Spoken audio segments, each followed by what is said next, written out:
Nous ouvrons aujourd'hui notre série de la semaine consacrée à ceux qui se passionnent pour les animaux. Pour ce premier épisode, direction les Ardennes, dans un lieu bucolique. Vous allez le voir, l'Arche de Noé, c'est son nom, est une ferme pédagogique tenue par une femme qui a tout lâché pour vivre avec ses animaux. Sébastien Valente, Daniel Samulzik. Viens, Maya. Mais non, viens toi. Viens. Viens me voir, j'ai rien à manger, mais je vais te donner du pissenlit. Tiens.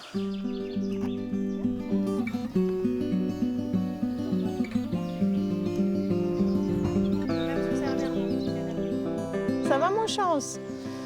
Alors mon gros, il aime bien les gratouilles aussi toi? Lui il est très gentil lui.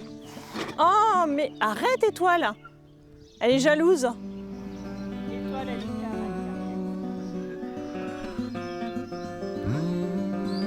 la L'Arche de Noé a vu le jour il y a 6 ans. Maîtresse des lieux, Sophie a quitté le monde de l'enseignement pour ouvrir cette ferme pédagogique, devenue peu à peu parc animalier.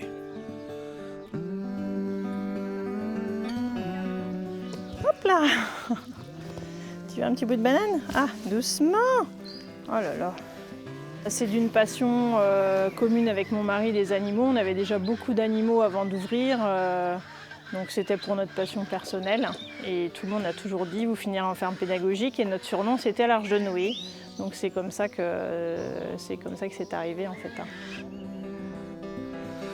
On ne peut pas vivre sans animaux. Nous, c'est vital en fait, les animaux chez nous. Donc, et je pense qu'il y a beaucoup de personnes qui se sentent bien en venant ici et qui ont du mal à repartir d'ailleurs. Un parc de 10 hectares, dans un cadre paisible et bucolique, où les animaux sont rois. T'as besoin qu'on remette de l'eau dedans?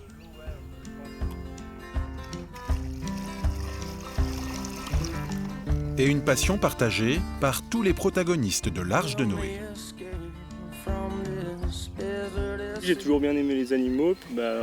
Du coup, le mari de Sophie était mon professeur et ça s'est fait comme ça. Je suis venu les aider un petit peu, puis au final, je suis resté.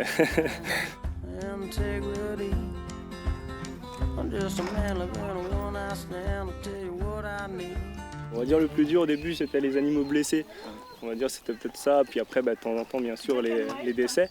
C'est vraiment on va dire le truc le plus dur on va dire du travail, on va dire c'est d'avoir un animal tous les jours et puis un jour il vieillit et il meurt. Là, on va dire c'est l'étape la plus dure. Les animaux vivent ici en harmonie. Leur bien-être est l'absolue priorité de Sophie. Oh là là, c'est bien ça. Ah ben voilà. Ah ben voilà. Voilà. On aime bien une petite gratouille là, sur le bidon là. Hein? Des achats, des échanges parfois pour de nouvelles espèces, beaucoup de dons de sauvetage aussi, dans la limite des possibilités du parc. On essaye d'accueillir les animaux dans la mesure de notre capacité d'accueil. Parce qu'il faut savoir se limiter si on veut bien s'en occuper. Parce que ça représente quand même des frais vétérinaires, ça représente beaucoup de temps, des frais de nourriture. Donc après, il faut savoir dire non aussi aux gens, malheureusement.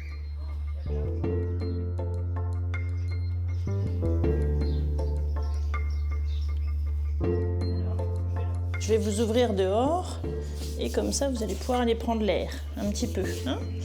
Hop. On a acheté une tortue sulcata il y a quelques années. Sinon tout le reste en fait c'est que des dons. Pareil, des personnes qui prennent ces animaux-là. Alors pour les tortues sulcata, ils les achètent petites et puis ça grossit très vite. Hein. On a déjà suivi leur courbe de poids. Parfois elles peuvent prendre 500 grammes en un mois. Donc ce qui est quand même énorme. Et du coup, ils se retrouvent avec une énorme tortue chez eux et ils ne savent plus quoi en faire. Partager, transmettre son amour pour les animaux, c'est en ce sens que Sophie a ouvert l'Arche de Noé au public pour des visites tout au long de l'année, les mercredis, week-ends, vacances et jours fériés.